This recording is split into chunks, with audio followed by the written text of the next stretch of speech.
నమస్తే. Welcome to our channel. నేను సిరి. వైసీపీకి ఖాళీ అయిపోతుంది. అంటే ఇప్పటి వరకు మనం చూస్తున్నాం. అందరూ అక్కడ ఉన్న ప్రముఖ నేతలు, కరుడుగట్టిన వైసీపీ నేతలు కూడా పక్క పార్టీల వైపు వెళ్తున్నారు. రాజీనామాలు చేస్తున్నారు వైసీపీకి. అయితే ఇప్పుడు జగన్ గారు అయితే లండన్ వెళ్తున్న తరుణంలో జగన్ గారు లండన్ నుంచి తిరిగి వచ్చేసరికి అయితే ఇంకా వైసీపీ మొత్తానికే ఖాళీ అయిపోతుంది. ఇప్పుడు ఎవరెవరైతే ఉన్నారో వాళ్ళు కూడా బయటకు వచ్చే అవకాశాలు ఉన్నాయని చెప్పేసి మనకి వార్తలు వస్తున్నాయి. అయితే ఇందులో ఎంతవరకు వాస్తవం ఉంది అనేది మనకు తెలియజేయడానికి ఈ రోజు మనతో పాటు ఉన్నారు TDP official spokes person Saptagiri Prasad గారు. నమస్కారం సార్.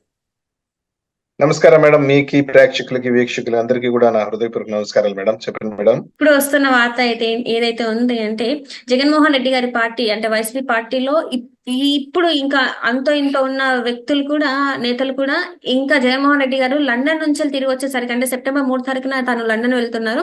20 రోజుల పాటు అక్కడే ఉండబోతున్నట్టు వార్తలు ఉన్నాయి. సో తను తిరిగి వచ్చేసరికి ఇండియాకి తిరిగి వచ్చేసరికి ఏపీ తిరిగి వచ్చేసరికి ఇంకా వైసీపీ పార్టీ అనేది ఇంకా ఉండదు, ఆ పార్టీలో నేతలు ఎవరు ఉండరు అని చెప్పేసి మరి వార్తలు వస్తున్నాయి. మరి దీని మీద మీ అభిప్రాయం ఏంటి సార్?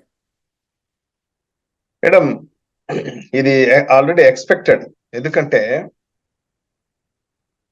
జగన్మోహన్ రెడ్డి యొక్క అహంకారం గాని, అహంభావం గాని, వే ఆఫ్ అప్రోచ్ గాని జనాలు జీర్ణించుకోలేకపోతున్నారు. సొంత క్యాడర్ కూడా జీర్ణించుకోలేకపోతుంది. ఇప్పుడు చూడండి, ఆయన పార్టీ పెట్టినప్పుడు నుండి ఆయనతో పాటు ట్రావెల్ చేసిన వాళ్ళందరూ కూడా ఆయన విధానాలు నచ్చక వన్ బై వన్ వెళ్ళిపోతున్నారు. ముందుగా ఒక పార్టీకి ఒక పొలిటికల్ స్ట్రక్చర్ ఉండాలా, ఒక బేస్ ఉండాలా. ఆ బేస్ మిస్ అయ్యాడు జగన్మోహన్ రెడ్డి. 2019 లో 151 సీట్లు ఇచ్చినటువంటి వ్యక్తికి జనం కేవలం ఇప్పుడు 11 సీట్లు ఇచ్చారంటే అంటే దాదాపు 140 సీట్లు పెరికేశారు ఆయన దగ్గర నుండి. మీరు బాగా అనాలిసిస్, ఎన్ని పొలిటికల్ అనాలిసిస్ చూడొచ్చు. 151 ఎక్కడ, 11 ఎక్కడ. సో ఇంకా అతనికి బేస్ అనేది ఉండదు. ఇంకా పైగా అతని మాట తీరు గాని, ముఖ్యమంత్రిగా ఉన్నప్పుడు వ్యవహార శైలి గాని, ఇంకా నేను శాశ్వతంగా ముఖ్యమంత్రిగా ఉంటాను, ఇంకా నా ఈ ముఖ్యమంత్రి పీఠాన్ని ఎవరు పీకలేరు, నేను ఒక నియంతలాగా ఆ విధంగా ఫీల్ అయ్యాడు ఆయన.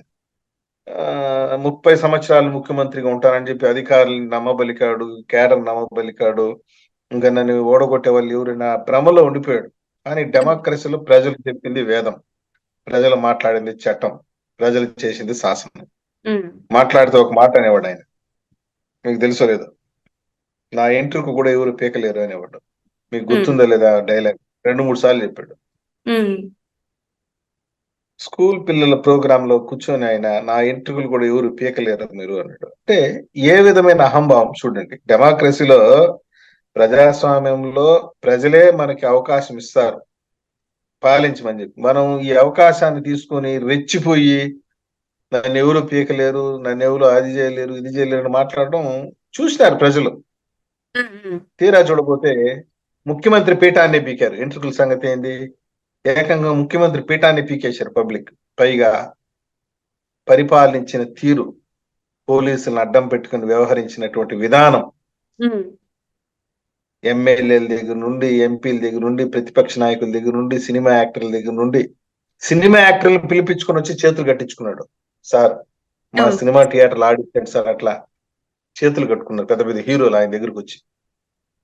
అంటే ఒక నియంత, నా దగ్గరికి రావాలి వీళ్ళందరూ, నన్ను వచ్చి కలవాలా, నా దగ్గర వచ్చి గుంజులు తీయాలి అనేటువంటి విధానం. ఇప్పుడు చూడండి, ప్రభుత్వం కోల్పోయిన తర్వాత కూడా షాకింగ్ విషయాలు బయటకు వస్తుంది మనకి. అమ్మాయి ఎవరో పాపం, ముంబై హీరోయిన్ జత్వాని అమ్మాయి, ఆ అమ్మాయిని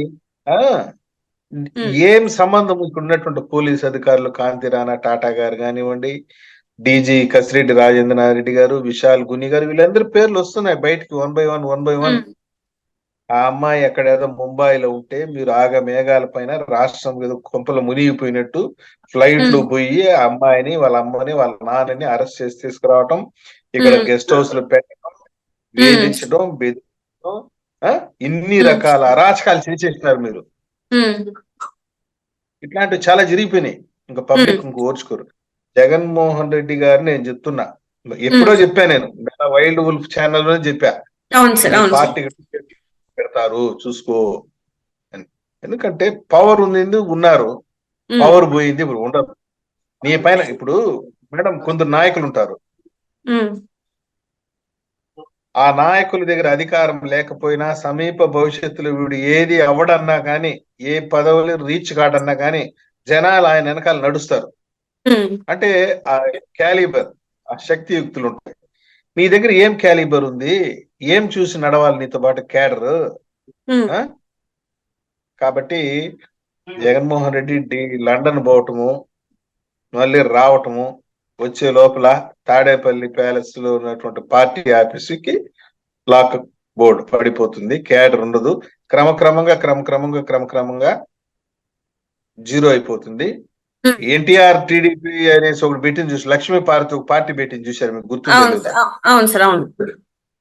లక్ష్మీ పార్వతి పార్టీ కన్నా ఘోరంగా తయారవుతుంది. ఉమ్, జగన్మోహన్ రెడ్డి కూడా కేఏ పాల్ మాదిరి తయారై పిచ్చి పిచ్చిగా మాట్లాడడం స్టార్ట్ చేస్తాడు. మీరు కావాల్సుకుంటే చూడండి, ఉమ్, ఇది జరుగుతుంది, ఉమ్. జరిగి తీరుతుంది. Right sir. అంటే ఇప్పటివరకు అంటే జగన్మోహన్ రెడ్డి గారికి వీర విధేయుడుగా అనుకున్న వాళ్ళు, వైసీపీ పార్టీకి కరుడు కట్టిన ఇంకా వైసీపీ వాదం జగన్మోహన్ వాదం అనుకున్న వాళ్ళు కూడా బయటకు వస్తున్న తరుణంలో మరి ఈ కొంతమంది ఎవరైతే ఉన్నారో అంటే జగన్మోహన్ రెడ్డి గారు ఢిల్లీ వెళ్ళే టైం కోసం ఎదురు చూస్తున్నారా పార్టీ మారడానికి? ఇది ఇలా మేడం చూడొచ్చు. ఇక్కడ మేడం పాలిటిక్స్ లో ఎట్లుంటుందంటే, మీడియా ముందరకు వచ్చి ఒక మాట్లాడతారు, మీడియా వెనక వేరే వ్యవహారం నడుస్తూ ఉంటది.